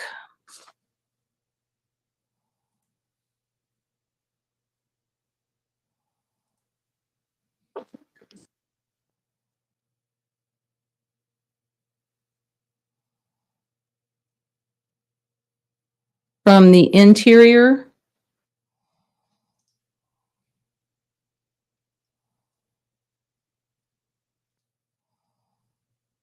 Is this the left shoe? Yeah, the left shoe. It was a mixture of two contributors, one of which was male. We can scroll down now, please, on 339. One more, please, up. So now we're on the swabs of the inside sole of the right Nike shoe. What did you find there? The swabs from the inside sole of the right Nike shoe is a mixture of two contributors, one of which was male. The major profile matched Letecia Stauch at the interpretable loci with a estimated frequency of 1 in 730 septillion. Do you know what kind of body fluids or what kind of cells we're looking at with regards to these two swabs of the inside of the Nike shoe? You're looking mostly for skin cells that have kind of rubbed off or fallen off over the course of time. Would sweat be a good contributor to that? Well, sweat can contain skin cells in it, but sweat is actually a liquid. And if there are cells in the liquid, then you're obtaining a DNA profile from the actual cells, not from the liquid. The next item we see on People's Exhibit 339 is People's Exhibit 459, which is swabs from base of box and garage south of boards. What did you find with regards to that? That was a partial single source profile that matched Gannon Stauch at the interpretable loci with an estimated frequency of 1 in 87 quadrillion. And what does partial single source profile mean? Partial means that I'm only seeing evidence of one person in this particular DNA sample, but I'm not able to, the technology is not able to detect some of the locations because it's just a low level of DNA. I don't have enough DNA. And so for the jury's and my benefit question, you've got the profile from the toothbrush, Gannon's profile. Yes. You've got a profile from the swabs of this box in the garage. Yes. One profile has all are they called alleles? Loci. Alleles, so loci would be better. It's like the locations on the DNA. The unknown may not have all the same locations, but enough for you to call it a match. Correct. Is that fair? Yes. We can now go to 518, which is swabs base of stairs and garage under cord. Do you see that? Yes. Did you test that for DNA analysis? I did, and I obtained a profile that was a mixture of two contributors, at least one of which was male. The major profile matched Gannon Stauch at the interpretable loci with an estimated frequency of 1 in 3.8 quintillion. We're just going to go down the list. People's Exhibit 190 or 278. Do you see that? Yes. Spots from Gannon's bed, which was presumptively positive for blood. What did you find there? The swab from Gannon's bed was a partial profile, a single source male that matched Gannon Stauch with an estimated frequency of 1 in 450 sextillion. Exhibit 192, a blue and white scrub brush head bristles. The blue and white scrub brush was a mixture of at least two contributors, at least one of which was male. The major profile matched Gannon Stauch at the interpretable loci with a statistic or an estimated frequency of 1 in 120 septillion. People's Exhibit 193, quickie scrub brush backside. That was a mixture of two contributors, at least one of which was male. The major profile matched Gannon Stauch at the interpretable loci with an estimated frequency of 1 in 2.3 trillion. Then we have 191, a red and white Brillo scrub brush top flat surface. What did you find with regards to that? That I obtained only a partial DNA profile that was not suitable for comparison, but there was one male. It's a profile of at least one male. Was that a mixture or was it a single source? My conclusion was at least one male, so we're thinking it could possibly be two, but thinking it's one. And could that be impacted with regards to that particular item if it had been washed in a dishwasher? Would that impact the DNA that may be on it? Yes. Is that obvious why that might happen? Well, a dishwasher obviously washes dishes like a washing machine, but contained in the soap and that whatever additives you put in the dishwasher, there's bleach in that soap. and that can break down the DNA. The next item we see on 393 is People's Exhibit 361, Peak Suitcase from South Carolina, mesh lining inside. What did you find there? That was a single source male profile that matched Gannon Stauch with an estimated frequency of 1 in 3.4 octillion. How about 365, the blanket from the suitcase that was found inside? That was a single source male profile that matched Gannon Stauch with an estimated frequency of 1 in 3.4 octillion.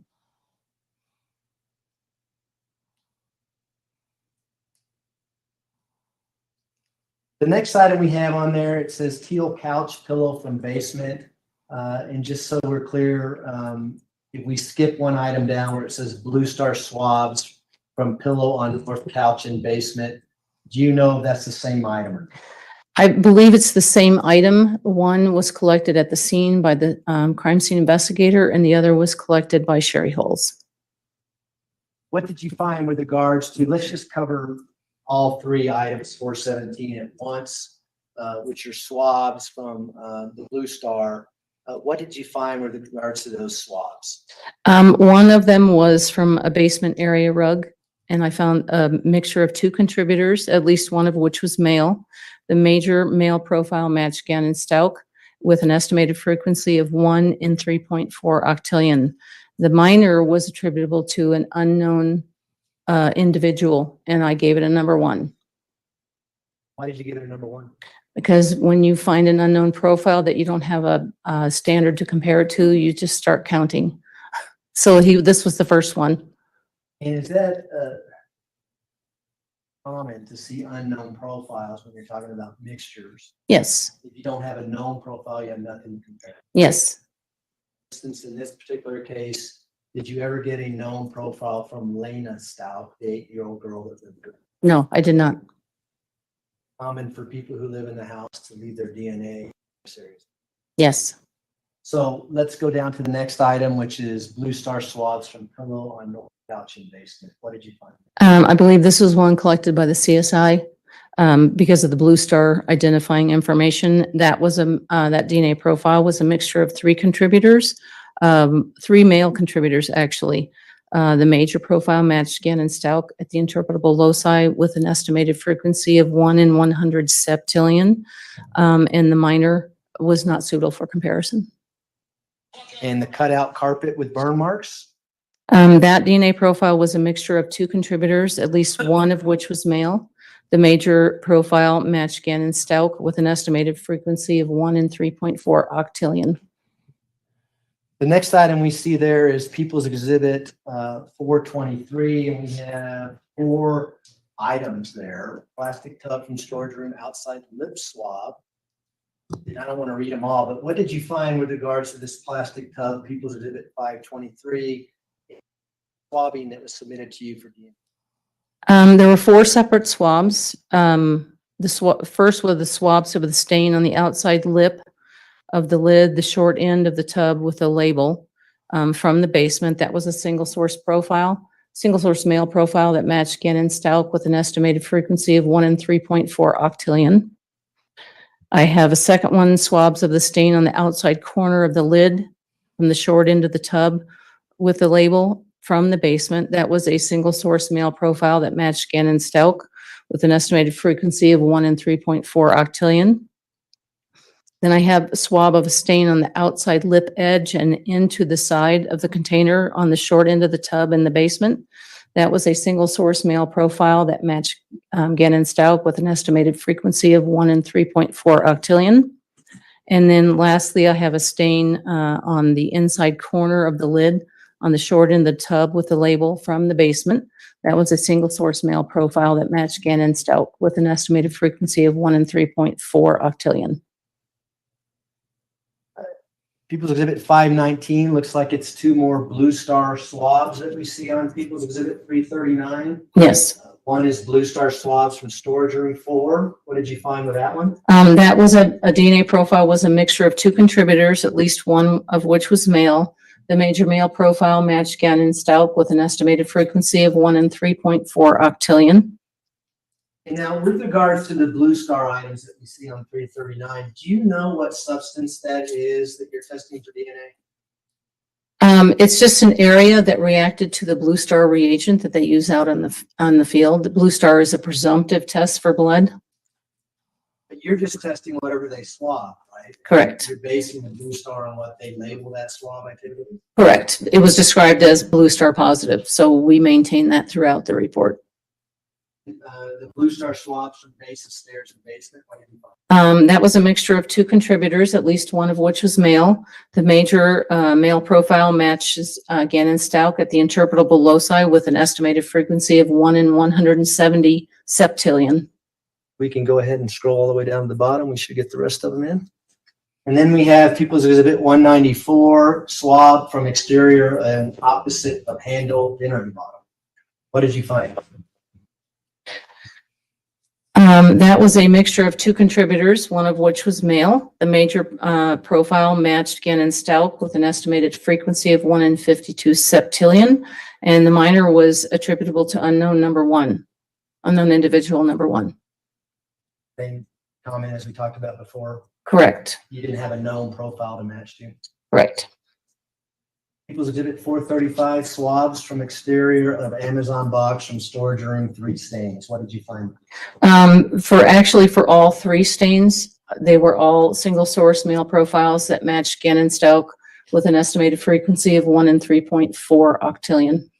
So you did a test on all 3 of these different DNA samples? Correct. And the DNA profile and the statistic is the same for all 3.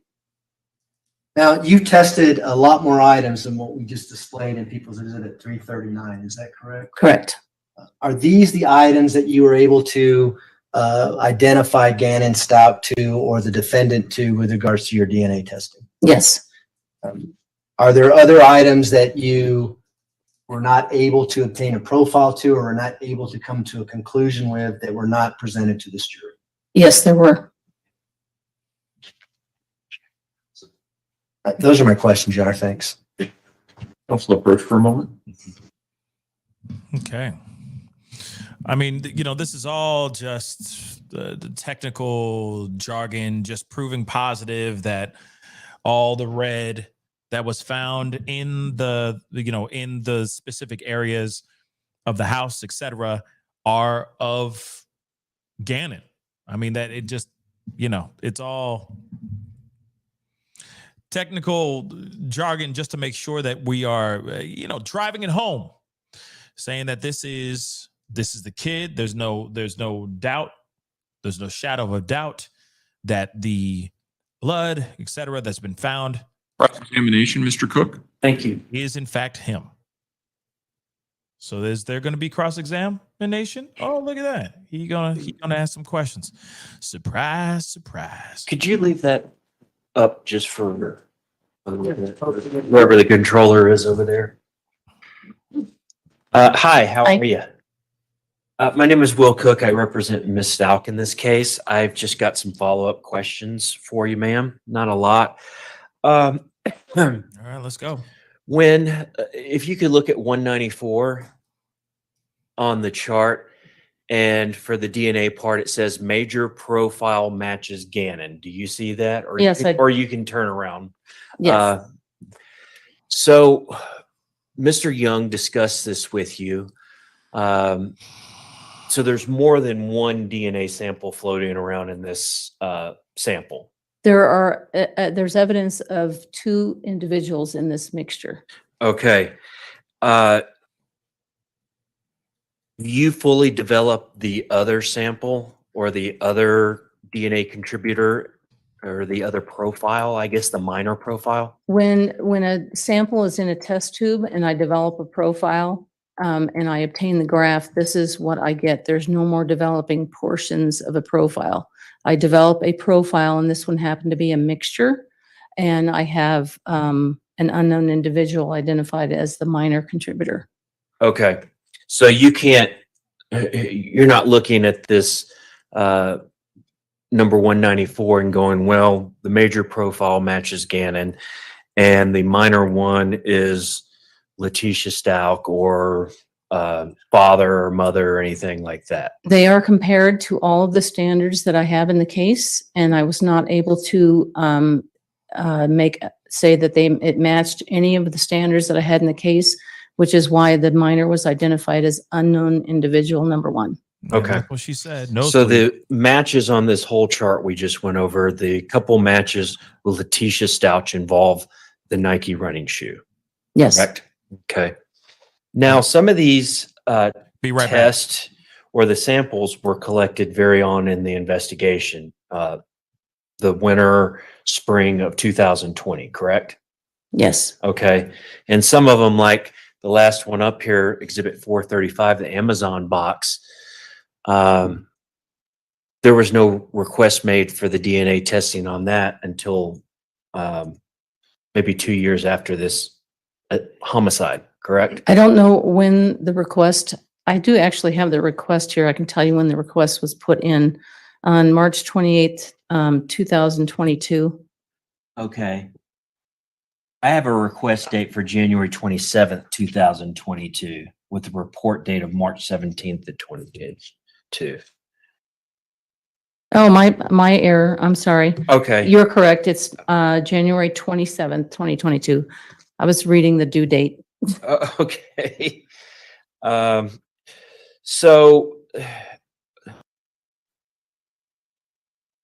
there's a 2-year difference in between the early samples that were taken to the final ones that were taken and ultimately DNA tested, correct? I don't know when the boxes were submitted originally to evidence Okay. or the items on this particular report. They may have been in evidence the whole time, and we were just asked to go back and examine these as well. I can't answer that. Okay. I think that is probably it. Just a second.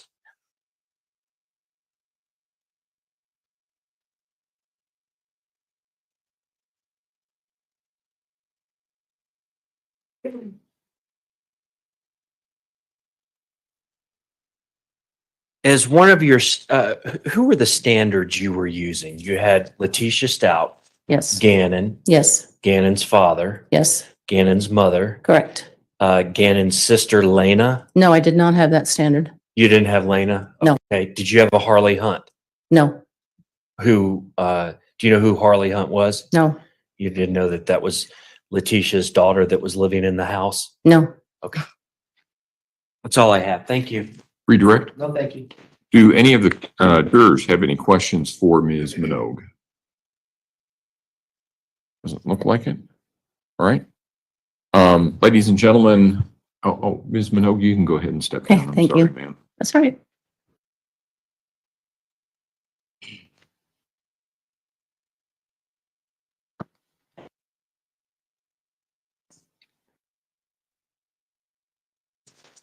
Together there.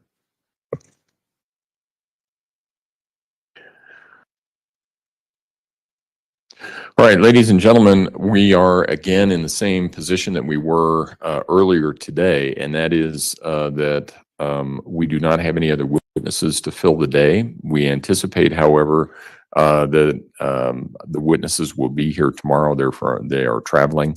So if I can have everyone back in the morning at the same place, same time, we should be able to start on time at 9 o'clock.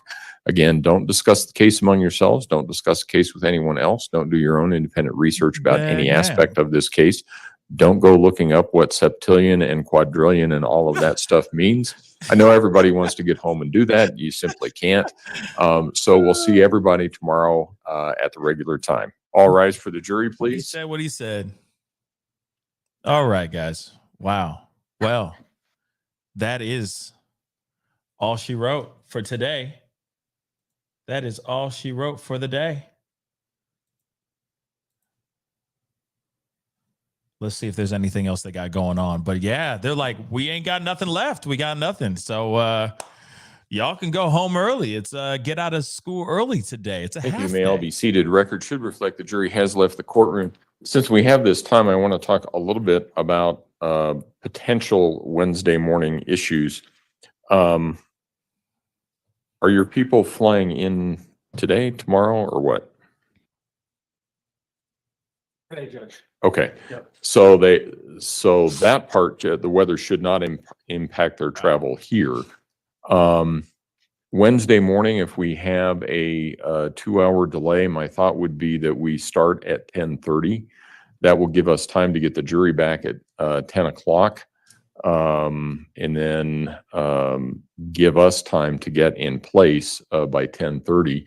I spoke with Court and Transport over the lunch hour to see what impact it is on their operations, and they said it doesn't matter. They just bring everybody over at the same time. They just hold them until everybody gets here. Okay.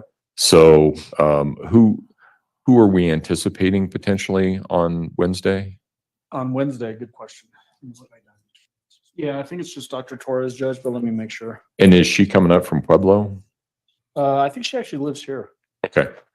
I think storm track is supposed to be more north, so I think coming up from Pueblo is not as much of an issue, but we'll deal with it if we need to, I suppose. Yeah, but so we actually have 2 witnesses slated for potentially on Wednesday, depending, of course, on how everybody Okay. goes for timing wise. Both of them are local, so we should have no trouble with that. Okay. All right. So we'll just keep an eye on the weather then and see where we are on Wednesday morning and hope for the best. And I also don't know what the impact will be on potential jurors here either. So we'll just have to deal with that. So, okay. Yeah. Anything else from the prosecution? Not that I can think of, Judge. Defense? Well, I think Mr. Young. Oh, has something Mr. Young? else. You did get the packet that we sent you of jury instructions? Because I know I sent them to defense as well, just. Or like when? It was I- when the trial started. Yes, I do. I thought if you meant in the last day or so, the answer would be no.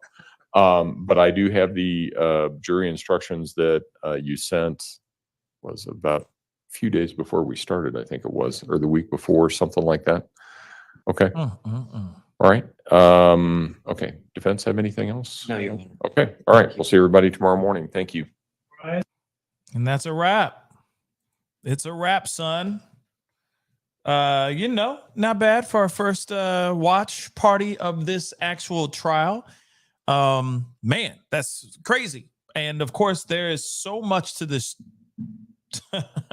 so much to this trial, because I mean, obviously, there's so much to this. And this is a very interesting trial to begin with. Depending on, I mean, shoot, if it ends that early tomorrow, like this, then that might be good for me, because I still have my evening show with my sister, and we have our show tomorrow night. So of course I want to be able to have enough time to prep and get things going. But nonetheless, we will be doing. I will be doing a live watch party of this case tomorrow for sure. This is a very wild case. Just real quick, I mean, I know a lot of y'all already know a bunch of this stuff. But for those of y'all who are still new to the party, or maybe late to the party, some of you guys are wondering about the DP, the extreme. If the state would end her, and it looks like it's not going to happen. Obviously, it's not going to happen. If she's found guilty, she's going to be looking at life in prison, of course. But let me share this with you guys, because this is knuckin' futs, y'all. I mean, this story is just gets wilder and wilder and wilder. So hold up, sorry. It's big enough for you guys to see, but not too big. Now, so this is saying here, I'm not going to go through this whole thing, but this opening statements, this is when they started earlier in the trial. But there's this highlighted piece that I wanted to share with you guys. Hopefully it's still there. So she's facing 13 charges, including first-degree M, child A, and tampering with evidence, okay? If found guilty of the first-degree M charge, Letecia will be given a mandatory sentence of life in prison per Colorado law. In addition to the M trial, she also faces a second case in which she's accused of attempting to escape the El Paso County Jail in May of 2020. This woman is something else. The second case against Letecia is on hold until the completion of the first degree M trial. So this ain't even over yet for her. It'll be over for us. I mean, you know, as far as her being found guilty, which will most likely be the case. I mean, look at the defense. Has the defense been doing anything? All of today, did they do anything that we saw? Did they really try anything? Did they? Were they? I say no. They were just sitting there chilling, collecting dust, making their monies. Okay? Making their money, I guess. I don't know. It's weird. Okay? Just count the time, count the hours and all that stuff. But hey, those are the breaks. Okay. Now, of course, a lot of the big moments happened last week and the week before, with the husband taking the stand, the ex-husband, sorry, the ex-husband taking the stand, her brother taking the stand, her daughter taking the stand, and all that. And there's been obviously more information, more evidence, video, interrogation videos, phone calls, etc., that they used as of last week as well, that show us proof positive. This trial is going down the avenue of her being found guilty. And I think also they will not say this is by rule of insanity. I really don't see that. I don't. They really have to show something that she's clearly off. But you saw when the officer was up there talking about the interrogation video, him asking her questions, sitting there for almost 5 hours, interviewing her, interrogating her, trying to get her to tell the truth and tell them where Gannon was. The only thing that the defense said was, you know, she referred to herself in third person. Don't you think that's crazy? And I'm like, wait a second. How is that crazy? Like, you're gonna really lean on that?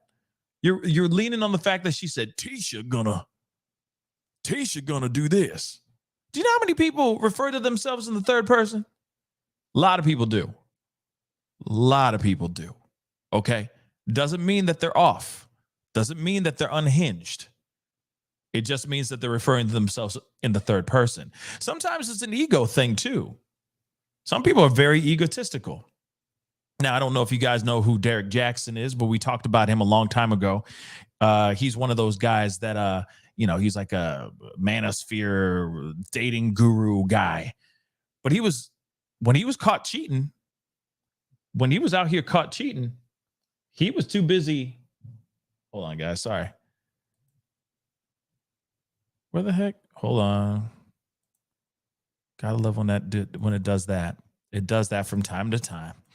But when he was caught cheating, he was so busy referring to himself in the third person. And I'm like, that is just the most egotistical thing I've ever seen in my whole entire life. That doesn't mean he's crazy. It just means he's egotistical. He's like, Derek Jackson is going to have to apologize about what Derek Jackson did. You know what I'm saying? And yeah, Trump does it too.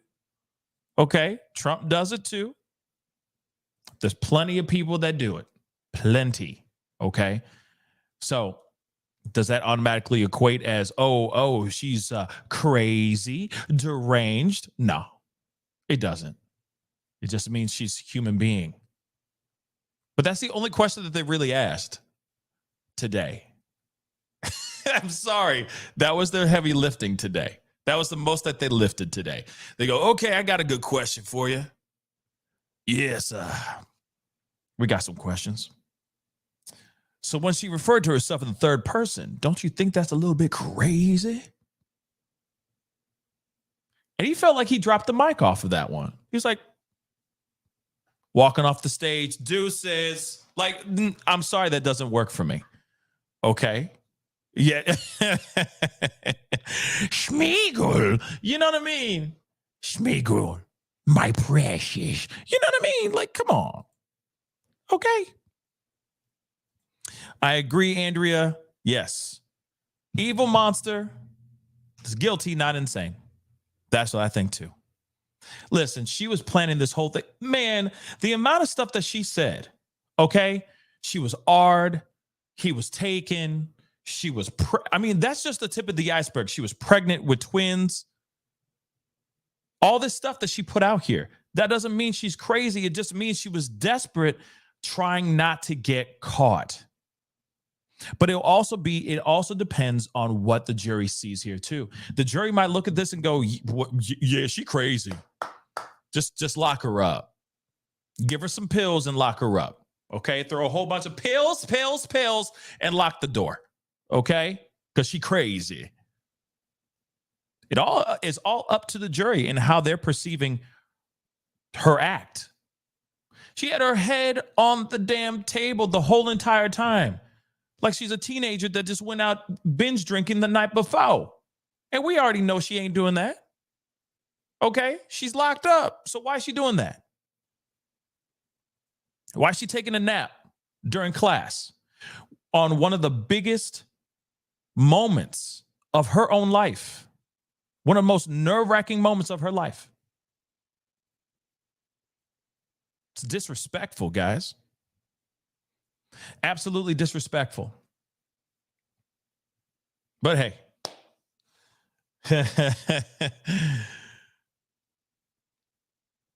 That's what dirty mother lovers do. Okay? That's just sad. So we'll see what happens with tomorrow, because obviously there's more going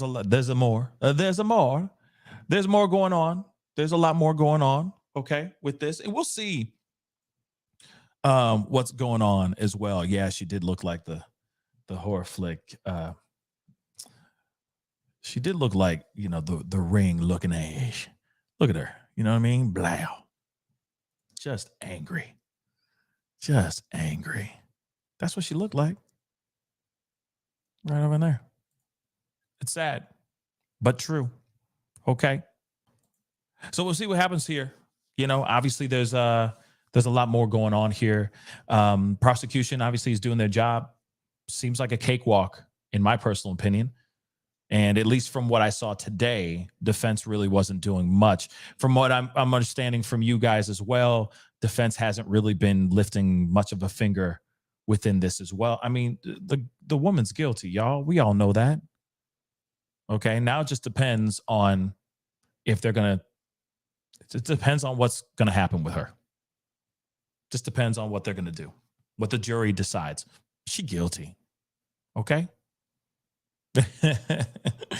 She guilty. Okay?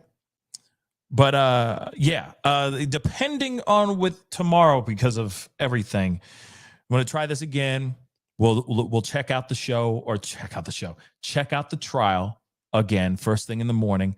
We'll rock and roll. We'll see what goes on. Hopefully they have everybody that they need to have in the house, because it was very empty today.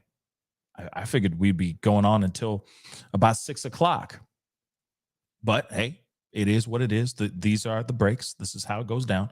So tomorrow, I will be back on with this. Unless something changes, I'll let you guys know. And I do have plans. Hopefully in a couple hours, I'll be back on again, because we got to talk about this, some new updates revolving around another story that we've been covering on this show or on this channel.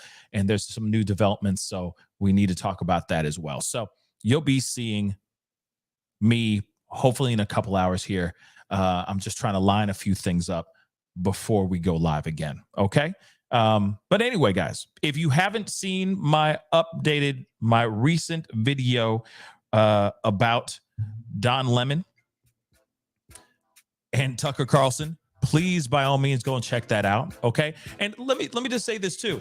For any person on both sides of the fence, I think you're going to enjoy and appreciate the conversation. Okay. Just saying. People on both sides of the fence, I hope, will enjoy and appreciate the conversation. Okay. That's all. Okay. So go check that out. All right. I did a very, very quick live about that because I just didn't have time. And we were in between lunch breaks for this live. So anyway, I appreciate you guys for being here. Please go and check out that recent live. Again, hopefully I'll be back on in just a few hours. to break some new information for you guys on another story. So I'll let you guys know about that for sure. So be on the lookout for that, okay? Because I've already kind of used up my 3 uploads.